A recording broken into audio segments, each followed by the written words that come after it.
ஏதாவது ஃபெஸ்டிவல்னால் இந்த மாதிரி ஒரு ஸ்வீட் பண்ணி சாமிக்கு நெய்வேத்தியம் பண்ணலாங்க. இந்த ஸ்வீட் பண்ணி பாருங்கள், சூப்பராக இருக்குங்க. நான் ஒரு 100 கிராம் பச்சரிசி எடுத்துருக்கேங்க.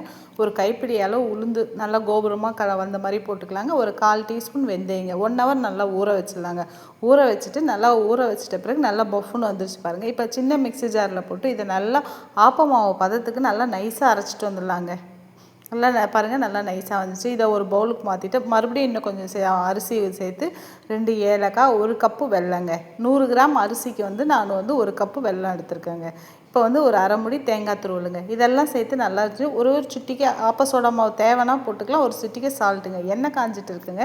ஒரு பிஞ்ச் போட்டு எண்ணெய் காஞ்சிச்சான்னு பார்த்துட்டு நம்ம ஒரு கரண்டி, நம்ம குழிக்கரண்டி, குழம்பு கரண்டியில் சின்னதாக எடுத்து ஊற்றினா போதுங்க. சூப்பராக நல்லா புசுன்னு வந்துடுங்க. நீங்கள் தேவைன்னா இதில் வாழைப்பழம் இருந்தால் கூட சேர்த்துக்கலாங்க.